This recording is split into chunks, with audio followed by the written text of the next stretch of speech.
Hello and welcome to Articulate Drama, moving your monologue from page to stage. Before we begin, I would like to acknowledge the traditional owners of Australia and recognise the continuing connection to land, water and culture. I'm currently on the land of the Gadigal people of the Eora Nation and pay my respects to their elders past, present and emerging. I further acknowledge the traditional owners of the country in which you're on and pay my respects to their elders past, present and future. As we share our knowledge, teaching, learning, and research practices within the university, may we also respect the knowledge embedded forever within the Aboriginal custodianship of country. This is a very quick outline of how the webinar will be run for tonight.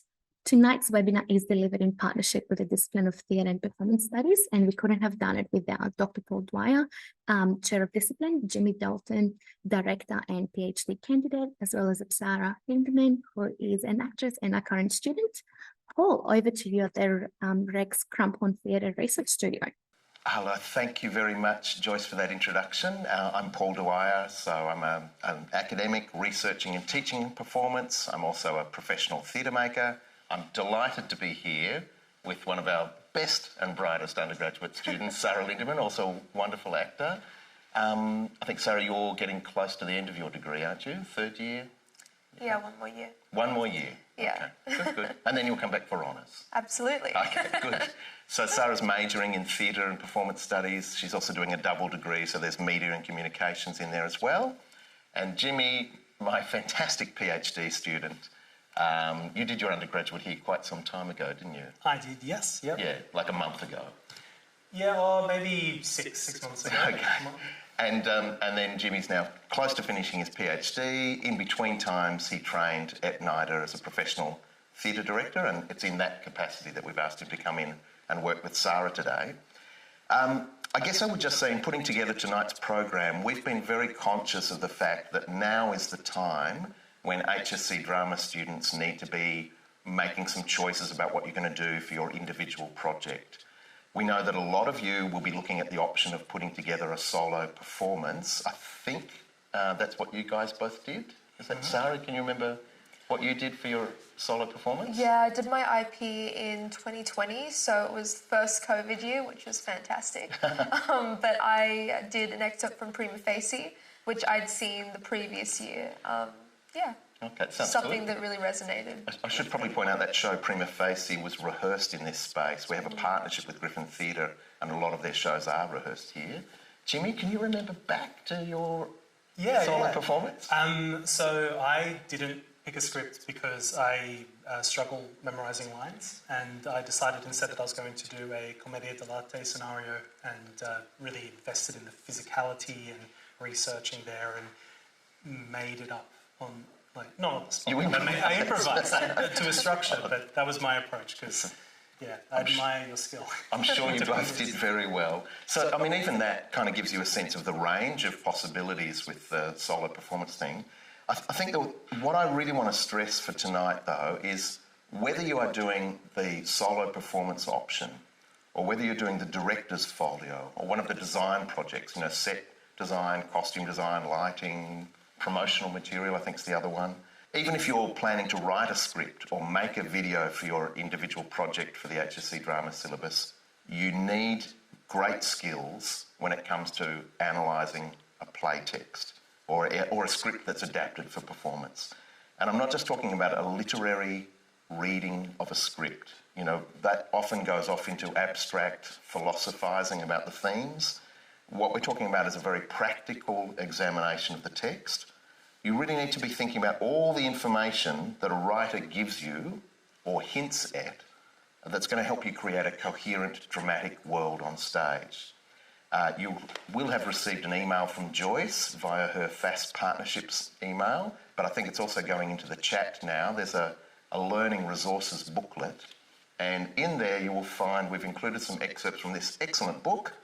We don't get any kind of cut of the profits of sales of the book, so we can promote that well. It's Katie Mitchell's book, The Director's Craft, and it's a fantastic guide to, how you can explore the given circumstances of a scene, how you can work out the key events in each scene of a play, start to work out the intentions of the characters that are driving the action, and get a sense of the key ideas of a script that you want to bring out in your performance. So if nothing else, I recommend it to you as a source of research activities that you can put into your logbook, and it will help you develop, the overall concept for your performance or your directorial concept or your design concept. I'm going to ask Sarah and Jimmy to show us in a minute what this kind of Katie Mitchell-esque process might look like, but full disclosure, we're actually cheating here, really. When you do your individual performance project, you won't have a director working with you. You have to self-direct. You can use the advice of your teacher, and they have an enormous amount of help that they can provide you, but at the end of the day, you've got to self-direct. And so just bear that in mind. The reason why I've asked Jimmy to come in and work with Sarah is I think personally, from my experience of making theatre, it's hard to learn how to direct yourself if you haven't seen a director working with an actor, and if you haven't seen that kind of deep investigation of a text that is a feature of professional rehearsals. So that's the gig for today. We're going to watch about 15 minutes of Jimmy and Sarah reading and discussing the play script, and then about 15 minutes exploring it on their feet. The scene that Sarah has brought in to work on is from John Logan's play Red, and you've got a copy of the scene in the Learning Resources booklet if you want to open that up, along with a synopsis of the play, and I'll just give you the gist of it. It features two characters, Mark Rothko, who was a real person, an artist, one of the pioneers of abstract expressionism, and the other character in the play is his studio assistant, Ken. And, to summarise briefly, Rothko is working on a mural for a flashy New York restaurant, so it's a very commercial project. Maybe he's selling out a little bit as an artist, I guess is a question in the play. Ken is also an artist, a younger artist, not long out of art school, perhaps. Not that Rothko seems to care. Rothko's a very moody, prickly kind of character, a bit pretentious, but Rothko's also needy in some ways. He realises that there's a new wave of artists, people like the pop artists, Andy Warhol and those kind of people who are kind of taking over the scene. And so, Rothko needs something from Ken needs something from Rothko, as is in the way of all good drama. I do need to give you a content warning for the scene, the particular scene that we're going to work on. It's not a violent scene, but it describes a scene of violence. So the character of Ken, prompted by the particular quality of red in a canvas that they've worked on together, Rothko and him, it prompts a childhood memory, and it's an ugly childhood memory. It's the memory of the scene where his parents were murdered. There's no violence in the scene. It's very simple, clean kind of description, but just so that you know that that's the content that's touched on. Heavy, but it's. I guess the thing I would say about the scene is it's not kind of like it's not like, I think you used the word the other day, Jimmy. It's not a trauma dump.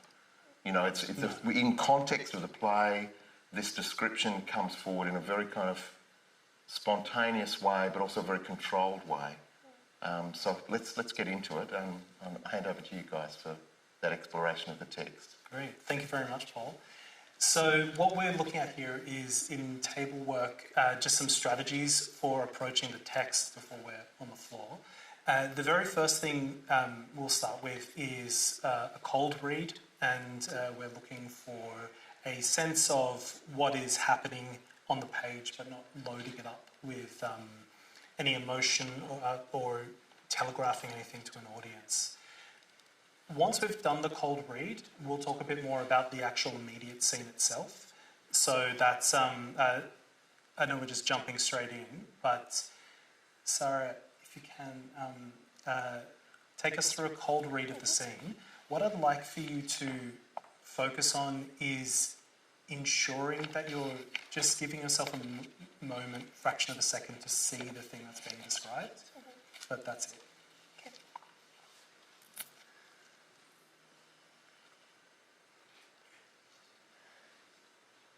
I woke up, and the first thing I saw was the snow outside my window.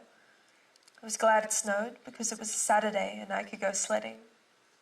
My dad would take me sledding, me and my sister, but I didn't smell anything. It was weird. Normally Mum would be up making breakfast. It was really quiet. I put on my slippers. They were those neolite ones that look like moccasins. Go into the hall. Now it's really quiet. And it's cold. There's a window open somewhere. And I see my sister. She's just standing in the hallway staring into my parents' room. The door's open. My sister, she's just standing in a puddle of pee. Just staring. Her eyes... I go to the door and I look in and I see the snow first. Outside the window, so much snow, maybe I'll still go sledding. And then the blood. The bed stained with it. And the wall. There on the bed. It was a knife. Apparently it was a knife. I found out later. Burglars, I found out. At least 2 of them, but right now I don't know what to do. I just see. I don't want my sister to see anymore. My little sister, I turn around and push her out, shut the door, and the door handle, with blood, is red. That's all. Thank you. This isn't the first time you've read it, but with the cold read, it's really important to clock your first impression, what is lingering with you, what is confusing, because this will be the closest you come to an audience's first experience of the show. They're seeing it once. But for you, if you cast your mind back to your first read, or if anything has popped up this time that's caught you, I'd love to hear what it is. Well, the first main thing that jumps out is the change of tense throughout it. Obviously, as it says in the notes, I'm reliving it. And it starts off speaking in past tense. But there's somewhere in this first paragraph halfway through where I switch into present tense. And instead of recalling it and trying to dredge up memories, I'm there in the space once again. I'm back in that memory. Right, and looking through here, so it goes, that was weird. Normally my mum would be up making breakfast. It was really quiet. And then the next sentence is, I put on my slippers, go into the hall. Now it's really quiet. So yeah, that it's on, I put on my slippers, where there's that shift there. At this stage, maybe we won't go into what's happening there just yet. But it's good to, on the cold read, highlight those points and go, okay, there's a question I've got to ask there. Since we're talking about language, there's a lot of ellipses here.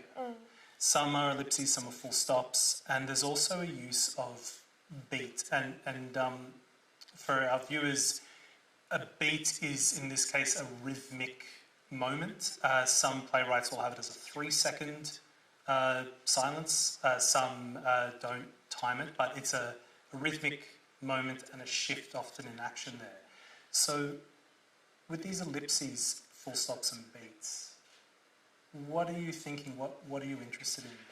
What they mean or what they're doing in this monologue? Well, usually with ellipses, or sometimes, if it fits the script, I like to give myself a bit more time because it's almost like a bit of a point of thought, trailing off and thinking, what could I say next? But because the beats are actually quite important in this, it's where I could end the scene, but I choose to say the next thing I choose to speak on. The ellipses sort of become a mode of recalling my memories, whereas the full stops, like I know what I'm going to say and I drive it along a little bit more. Okay.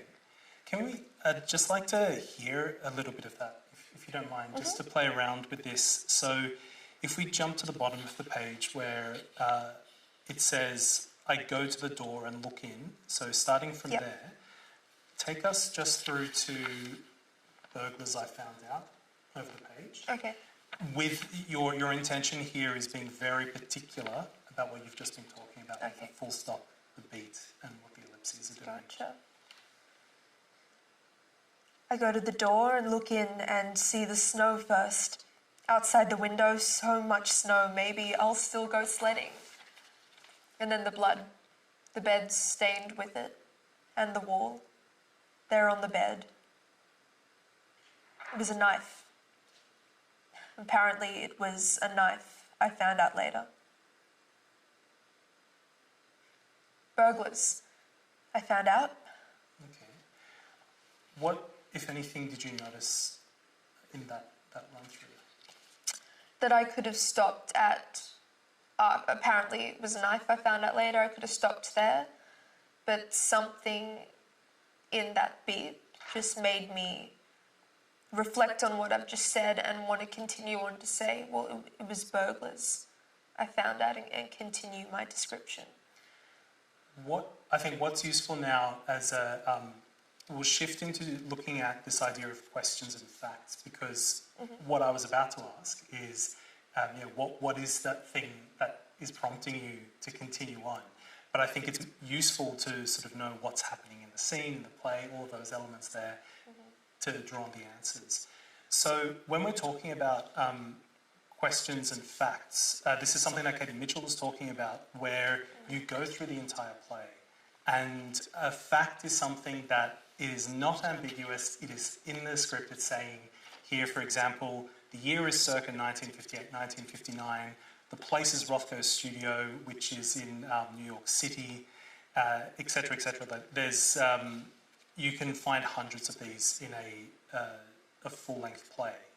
Questions are where it is ambiguous, and some of these will be questions like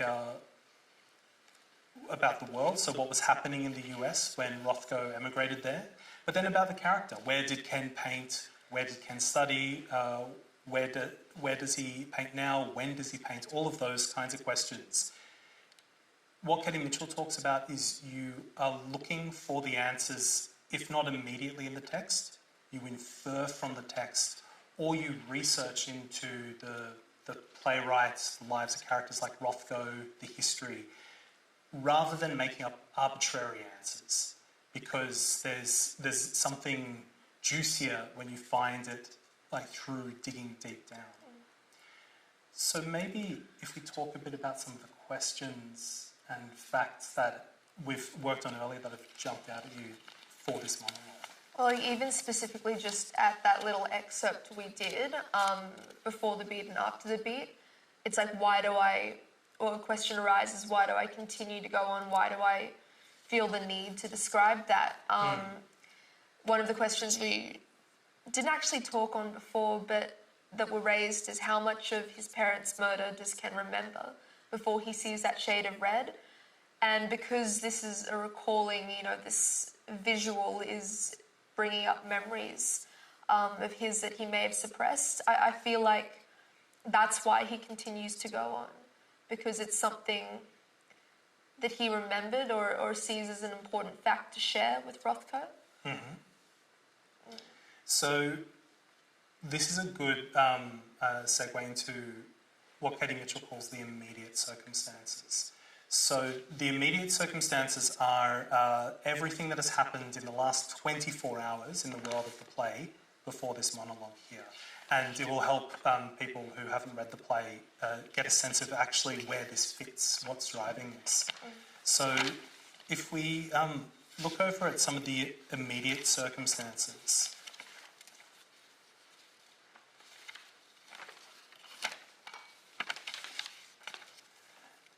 I'll throw some out there, but bounce off anything that kind of grabs you as being really, really relevant here. So this is the third scene of the play.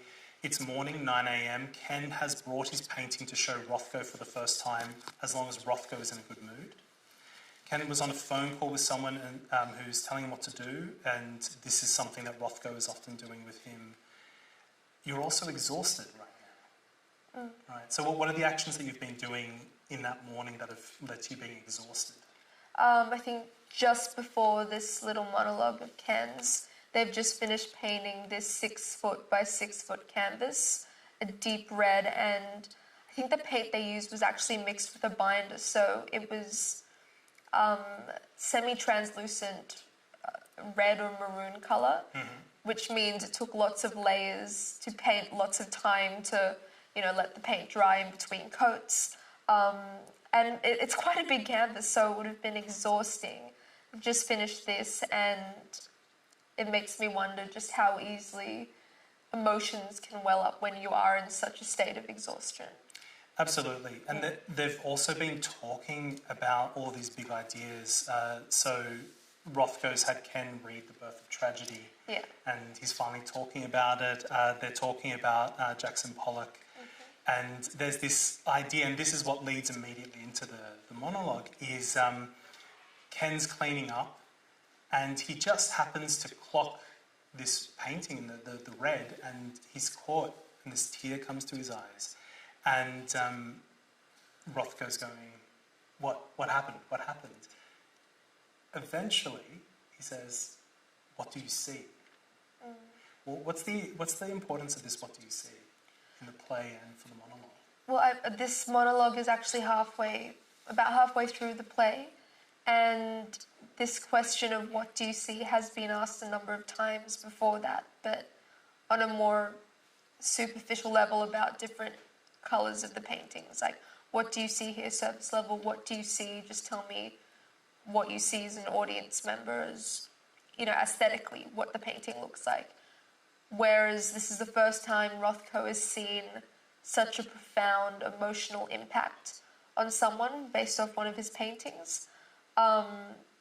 So when he asks Ken, what do you see in this context, he's asking him to recount the memory or a memory or whatever. And to relive it, to actually talk about what he's seeing within it. And I think that goes back to when you were interested before in that shift from the past tense to the present tense. This idea of going from it was really quiet to I put on my slippers, go into the hall, now it's really quiet and it's cold, there's a window open somewhere. This is now him actually seeing. Yeah. So rather than remembering, that shift is there's a scene that's coming through here. We're about to shift over shortly to to do some floor work here. This would normally take a lot longer than a few minutes, but just prior to us heading over, I'd like to look at, so we're clear on this idea of event and intention around here. So events are a thing that happens that changes the world or changes the intentions of the characters in the scene, and the intentions are what do we want? What do we want to happen? So some people will refer to this as an objective. So here, there's, in the retelling, our first event would be Rothko saying, what do you see? And the second event actually happens at the very end, which is when you see that the door handle with blood is red, which is the exact same red that you've seen on the canvas there. What's your intention? What's Ken's intention going from that event to the end? In relation to Rothko? Yeah, in relation to Rothko. So in this kind of realist work, looking to play it off, another character. Well, I think there are a few intentions that Ken could have had, but they did talk a lot about before in the play that colour is just colour. It's nothing to necessarily be afraid of. And Ken, while reliving this memory, it's quite confronting. But by finishing with that's all, it kind of makes that his point to Rothko that he's not afraid of colour and that he doesn't get too drawn into his emotions. Great. So now to boil that down into an intention, think of something that is, it's very simple. It's something that you could actually see the person doing or feel the person doing, but it's a future picture that you can hold in your mind. What do you want Rothko to do? I mean, Rothko's a little reserved, doesn't really like to admit he's wrong, so boiling it down to a single action, I think just a nod or saying, okay, acknowledging what I've said. Okay, great. So the intention here is you're going to be playing this out so that Rothko says, okay, I was wrong about painting, about emotion there. All right. So, let's take this, we'll head over. All right. Thanks so much, Jimmy and Sarah. You guys get ready to do some work on the floor. That was obviously a bit truncated, okay, and, you know, we cooked the books a little bit. You know, Jimmy and Sarah have done a couple of hours of pre-rehearsal before today, but hopefully you can get a sense of how, you know, when you get stuck into the text, really explore it. What are all the given circumstances, the immediate circumstances leading up to a scene? There are so many interesting, juicy questions to explore, which are going to give you a hint for your character. If I'm looking now at the criteria for examining an individual project performance for the HSC, 3 key criteria, and probably the middle one is the one that you're really hitting with that kind of work that Jimmy and Sarah are doing, sustaining and developing role and character. You can see how the kind of intense close-up discussion they're having is going to help you generate belief, conviction in the role, a character with complexity and dimension, real clarity about how you're presenting that character, real focus in the scene. So that's important. It's certainly also from that conversation that they just had, it's a reminder that if there's one thing that I want you to take home from tonight, you have to read the whole play from which you're generating the text for your performance. I can recall a student, well, actually it's my son, I'll be honest, who was in about year 10 doing drama, and they were doing a scene from Away, beautiful play by Michael Gow. And I said, how's your rehearsal going, mate? And he said, oh, pretty good. I think we've got it down. And I said, you sure? It's not, and you're not too emotional about it? And he said, no, it's cool. And I said, you have read the whole play? And he said, no. I said, oh, well, you realise that scene that you're playing with the character who's your dad, you know that you've got a terminal illness. The dad doesn't know that you've got a terminal illness. Just have a little bit of a think about it. Maybe read to the end of the play. It might shift how you want to play that role. So that's the advice for everyone. Read the whole play. And I suppose the other thing to note is that this is a short monologue, so this on its own would not be sufficient for a script for a solo performance for the IP. But you can certainly say if you've explored the whole play in depth, then you've got a capacity to maybe write in your own a bridging section to pull a couple of scenes from the play together, a couple of shorter monologues together. You know, it opens up all sorts of options if you've analysed the whole play. Anyway, that's enough from me. We're going to move across to the other side of the Rex Crampon studio, back to Sarah and Jimmy on the floor. Cool. Thanks, Paul. So what we're doing are looking at strategies for floor work as opposed to a full-blown rehearsal of the scene. These can be useful for both cracking open a sense of the ideas of the text or those immediate circumstances, the facts of the play, but it's also a great way of getting below that philosophical, intellectual thinking we do about these shows as a literary piece into a more grounded, practical, physical element that you can then draw into the monologue itself. One of these explorations that we'll do first is from Katie Mitchell's book. It's this idea of physicalizing the space. And there's 2 spaces, right, in this monologue. There's the space of the gymnasium, Rothko studio in New York, but then there's also this remembered space of Iowa back in the 1930s. We'll actually be looking at both of them with slightly different variants. The first one, Sarah, I'd like for you to, as an exercise, you're going to use this space here as your little canvas that you're painting the gymnasium Rothko studio onto here. There's a lot of details about the various furnishings and different locations out to, sort of the outside world, those sort of things there where the paintings are hanging. I'd like for you to talk yourself through this, but because also time is short here, we're going to add another layer, which is to make this an exercise exploring Ken's tempo here. So the 2 things, you're creating the space, putting the furnishings in place, while in this mode of Ken moving around, working for Rothko. Yeah, so how he would move around the space. Yeah, And kind of, yeah, okay. Because that can inform tempo of the monologue as well, and just kind of who he is within his Absolutely. world. Yep. and before we started, are there any key immediate circumstances that might be useful here? I guess just knowing that they've just completed this 6x6 painting. It's over in the distance. You know, studio's messy. Rothko's off somewhere else in the studio because Ken's the one who ultimately has to clean it up, being his assistant. I think those are the ones that I'm running off just before the scene. Cool. I'm going to add something that's not an immediate circumstance, just a given. You've been working now for at least a year as well. This is about halfway through, Yeah. right? So, yeah, so this is not the first time you've done any of this. You're used to the place as well. So just to Yeah. layer that in there. I'll get out of the way Great. and give you some minutes to physicalise that. Okay.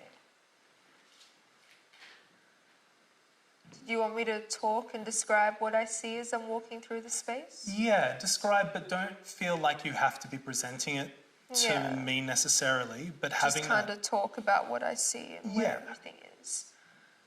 Okay. Well, the canvas is further over this way. We'll place it over there, and there are all these empty paint cans and buckets everywhere. Some on the top, a few of them not, so I'm going to have to scrub the hardwood floored slater so the paint doesn't stain too badly. Buckets for mixing the binder, sticks as well. And brushes are over there. We got through a few of them. And of course, Rothko is over here by the gramophone. Gramophone? No. Putting on a record, doing nothing. He's just lighting a cigarette, watching me move around the space. I'm not allowed to touch it, so I just have to get on to work, knowing that that painting is going to dry soon. But we're going to have to probably start working on it tomorrow because we've done all we can today. We've got the base coat done. But I need to get the paints over here, the other cans of paints all ordered, or make sure that we've got enough to at least start before the day begins tomorrow. I'll pause you there. This is going really well. Just to throw in here, what is Ken trying to impress Rothko in the way that he's working? Is Ken bored of Rothko's process? Have a, and it doesn't have to be the right thing, but you can start experimenting, just pluck a sense out of what's driving Ken to work, to And keep keep working moving here. around the space. Well, not only to keep moving around the space now, Yeah. but to keep coming back day after day for the year to this point.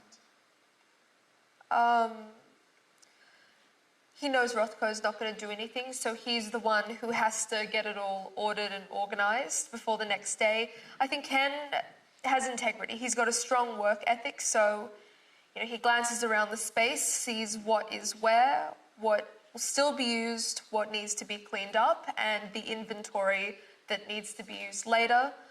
So he kind of does it for himself. He knows Rothko doesn't particularly care about what he does so long as everything's ordered and cleaned up for the next creative process, I guess. Great. Yeah. Just going to pause again. So I'm just pulling things that are starting to come out from what you're talking about here. I really love this idea where you're looking around the space to clean up after Rothko. And so there's two different ways of using space or thinking about space here. One is that you are looking at everything has its right place. So there's the brushes need to be cleaned and put in the pots. There's the records over in the corner. They have to be stacked. Those are things there. But then is Rothko someone who's just dropping rubbish around? He'll have a drink, put the cup down, he'll smoke cigarettes, just put them in the ground, all of those elements there. Yeah.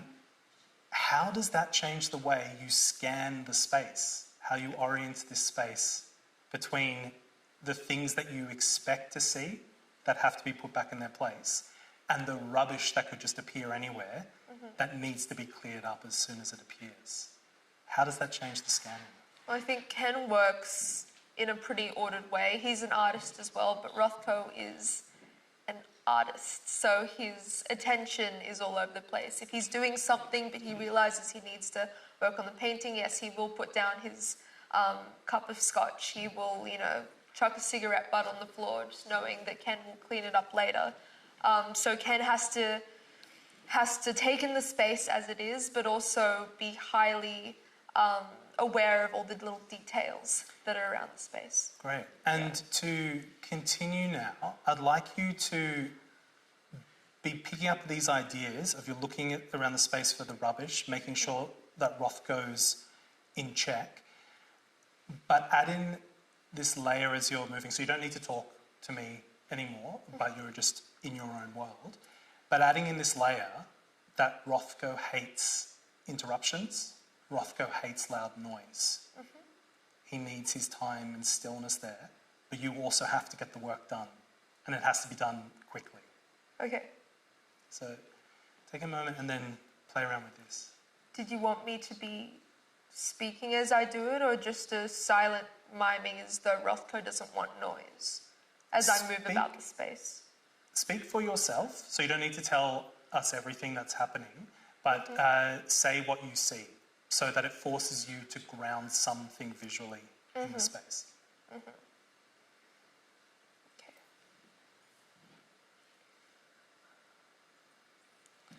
Okay, just get these cans out of the way. No, those ones are all done. Bin over here.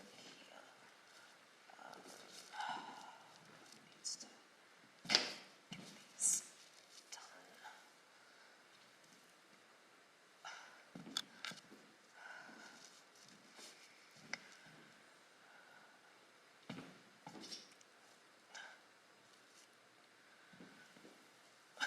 What's the texture of your hands like? Tarpaulin's a little bit heavy, but it's because of the wet paint that's still drying a little bit.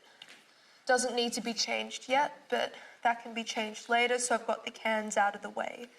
There are a few more over there, but I think there are still a few things in them, so I'll leave them for the moment. What does the room smell like? Chemicals, with no windows, and all the cans of paint that have been opened and binder that's been mixed into that. There's probably a lot of cigarette smoke as well. Yeah. In there. Better get an ashtray for him. Where's his whiskey? Oh, no, he's got it on the table. Okay. And relax, thank you. Okay, so that sort of layering you could be doing heaps and heaps of, and just like playing different given circumstances or immediate circumstances into that. Very briefly, another variant we'll look at is more of a visualization. Okay. So this time around, you're going to be looking at mapping out a physical space of Iowa, so childhood home, and you don't have to move. In fact, maybe grab the stool if that's useful, and just ground yourself somewhere and think about your eyes as the camera. And so you're directing your gaze through a vision, an image of this place, and you're describing all of the elements, the physical elements. So we're not worrying about what's happening with the parents or anything like that. You're just grounding the layout of the room, the hall, what's out the window, all of those elements here. Pretending that I can see everything excluding the bedroom. Yeah, so it's you're just going through an empty house. Okay. Yeah, or a furnished house, but it's empty of people. Okay. Yeah. And this idea is that it's as the 7-year-old can. Just planting that in, if that's helpful.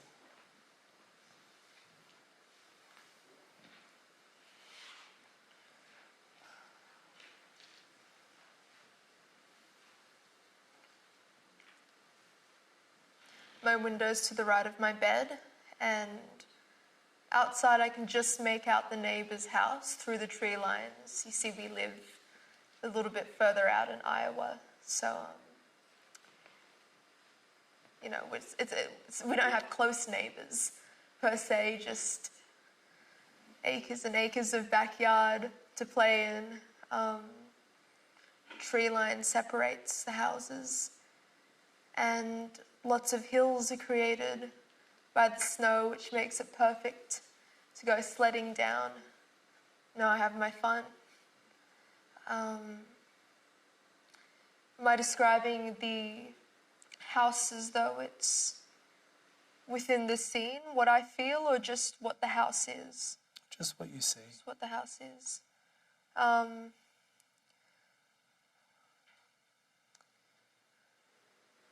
The window's closer towards my feet, so I can see the rest of my room. Cupboards over to my left. I've got a desk up near my wall, corkboard above that. A few movie tickets, photos of me and my friends and family up there. And then the doors just diagonally across from my bed. With that, I can see the hallway that snakes a little bit around. It's quite a narrow hallway, older house. There's a window at the end though, so we've got a lot of nice natural light in the house. Sister's room is a little bit round the bend, but I can still make out the door, and my parents' room at the end. Not fully the window, but I can see the light streaming through the pane. The stairs downstairs, all of our bedrooms are on the upper level. Pause there, thank you. Yeah. I'm really interested in just some of the physical elements that were beginning to appear. Mm-hmm.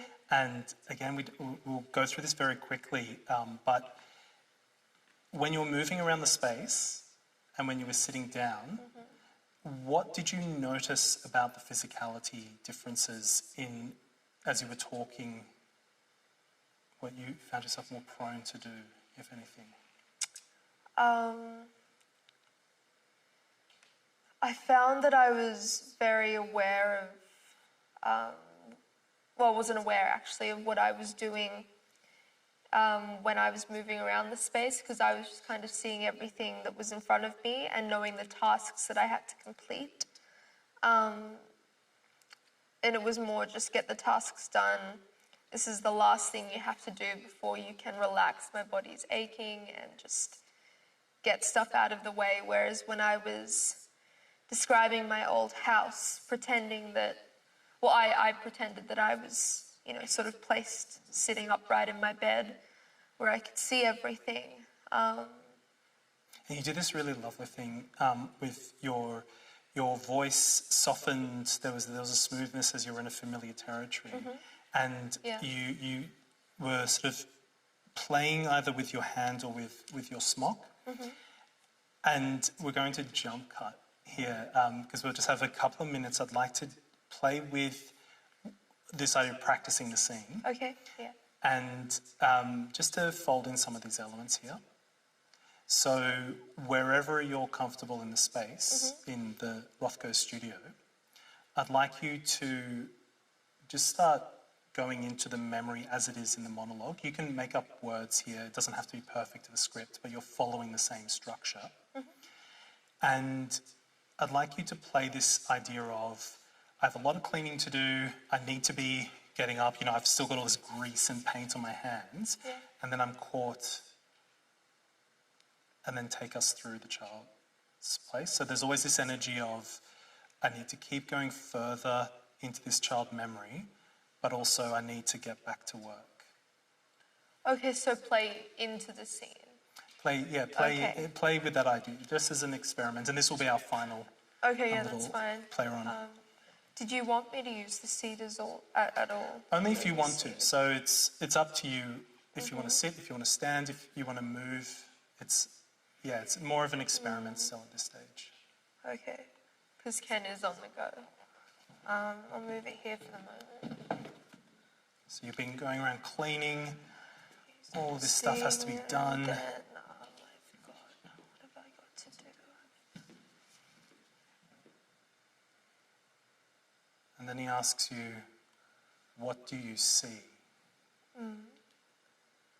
To go straight in.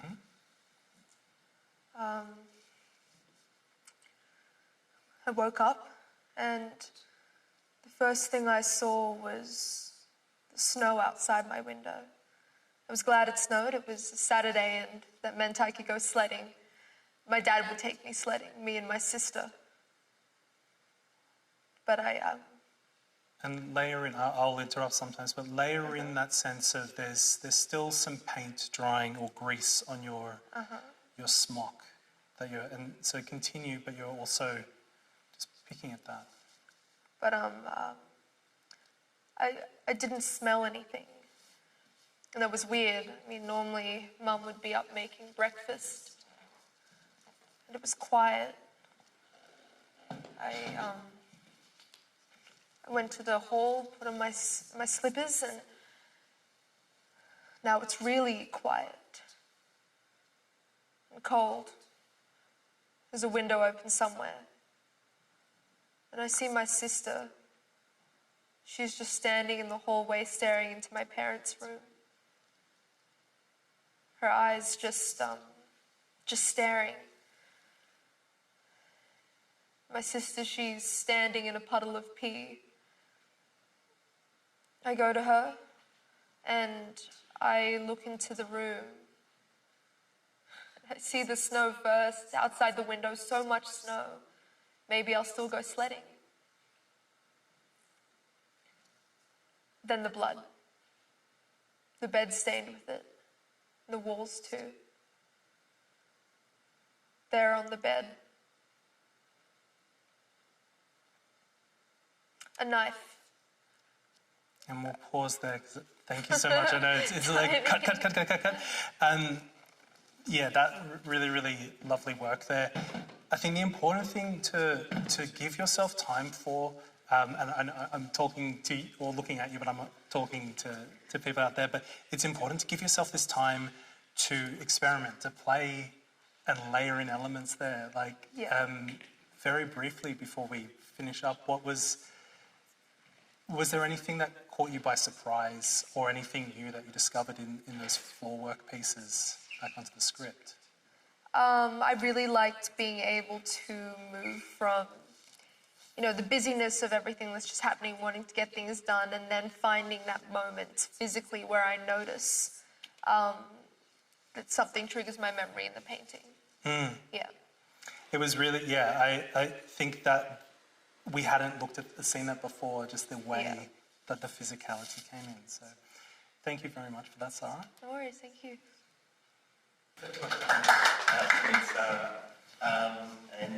Joyce has managed to join us here. She's made it all the way from behind the camera at the other end of the Red Sparrow studio to be here with us. So Joyce, over to you.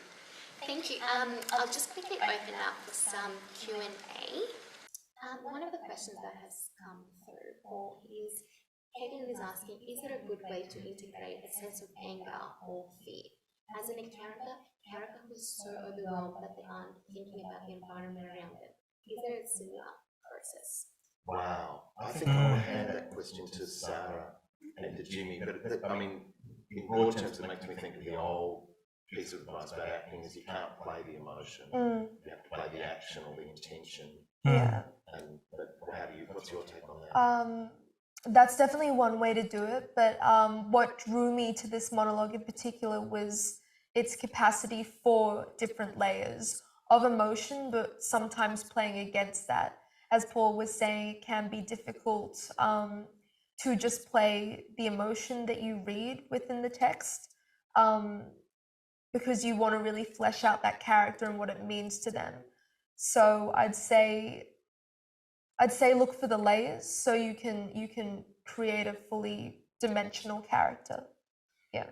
And one of the approaches that Katie Mitchell was talking about is that if you've identified an emotion that you can associate with the character, you can have like similar styles of improvisation or exploration there, where you might recount a memory of your own, though Katie Mitchell says make sure it's processed, don't make something that's recent or particularly traumatic, but have a memory of a time where anger appears, for example, and you perform it and you're looking for very practical surface like physical concrete details we can see. So how, for example, when we're talking about the way you were touching your smock, looking for elements like that which we can draw out, because at least this approach, anger is not something that as the performer you're meant to be feeling in that moment, but rather you've observed and put together like these surface physical details to enact anger in the mind of the audience. It was just one more thing jumping off of that. So I was saying, like, don't play the emotion, but definitely when you're in rehearsal, you can ground the script in different emotions you may have felt in your lifetime. Jimmy was going to do this experiment with me, where this exercise with me, where I remembered a time where I'd been surprised, and to bring that physical remembrance or feeling of surprise into the script. Yeah. Thank you so much for that. Another question that has come through is, I have a lot of low ability students. Suggestions please on how this exercise can be modified for them. Wow. Everyone's got something, you know, like, I think this goes a little bit to the question of what's the right text or that you are going to find in a play or adapt from a play or from a non-theatrical source, you know.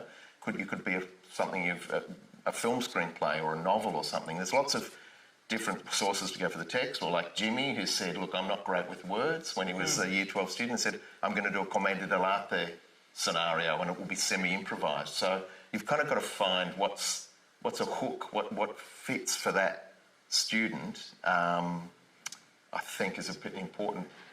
That's the starting point, you know, like it's, you know, this work is obviously very detailed and it's particularly well suited to a realistic play like the John Logan play. But have you got any thoughts about that, Jimmy, like whether some of this Katie Mitchell work, like does it lend itself to, say, rehearsing a comic text with broad brushstroke slapstick comedy, or...? Look, I think it can, and but that requires more of a sense of thinking around genre and what you need to do there. But I think also just to encourage, if students are not interested in this particular approach, the idea of exploration and play is at the heart of absolutely everything we do. And that it's not about a perfect, polished sense, but it's about discovery and whatever form that takes. You've got these months to then craft that into something to share with an audience. And so I think it's important to go to where are you comfortable playing, what's exciting, what surprises you, and then picking that up and just observing that. Sarah, do you have anything you wanted to add on that? Find something that I guess really resonates within yourself, because you need something that you at least, I believe, connect with, because it'll make it a whole lot easier to unpack and work with all these techniques that we've talked about. Perfect. One of the questions that a lot of students tend to ask is, if they're enjoying drama in high school, what are some of the things that they can study at the University of Sydney? Some options? Well, I was hoping you might ask that question, or that students might ask that question. Look, you know, come and do theatre and performance studies at the University of Sydney. You can do that as a major within a Bachelor of Arts degree. You can combine it with other studies. So in Sarah's case, she's doing a double degree. So she's got theatre and performance studies as a major in her BA, and then she's got the Bachelor of Media and Communications as well. And the other thing to say is, you know, you can be doing, you know, your formal academic study of theatre and performance in classes with us here at Sydney Uni, and then alongside that you can be, as I'm sure has been the case with both of you guys, Jimmy, when you were an undergraduate, Sarah, still now, you know, getting involved in the Sydney University Drama Society, which is a student-run society, or Australian Theatre for Young People, Shopfront. You know, there's lots of opportunities for you to be making shows, writing shows, performing shows. There's lots of organisations here on campus. But yeah, you should come and do some theatre performance studies, I think. Yeah. Excellent.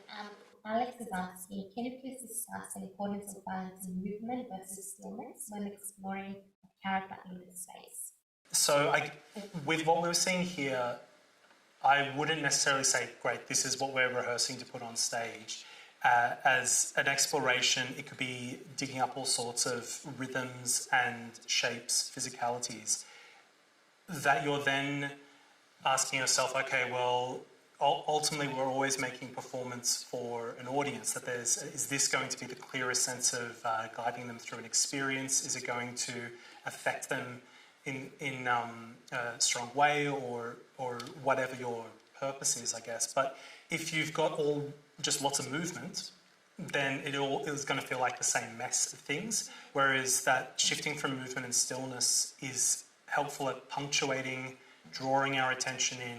You might have an exploration where you set up this idea that there's not going to be any movement, so you set a creative constraint at play. So we might have, instead of you running around the space, exploring the idea of sitting there with this inner sense that I need to be running around the space, I need to be cleaning everything up, but you are not able to get off the chair, you're not able to move your head or your hands, to explore what is the sense in the body as that's happening.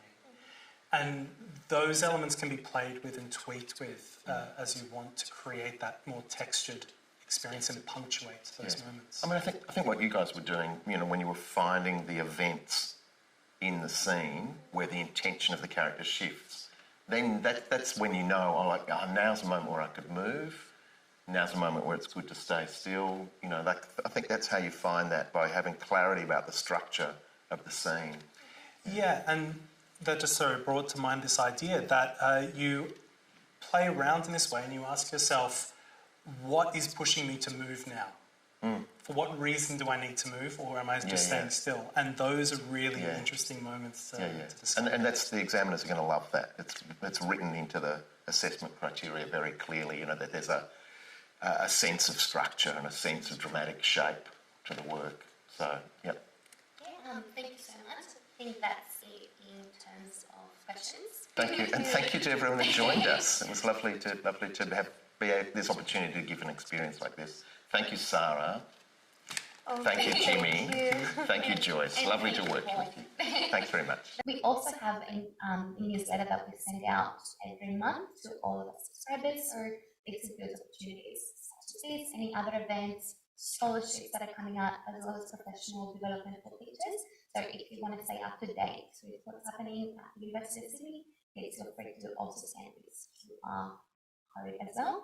If you would like to see more topics, especially for drama, please scan the QR code on the left. And we also have recorded all the previous articulate talks and some learning resources that we curated over the last year. So that's all those three QR codes. Have a good night, and we hope to see you at our next event.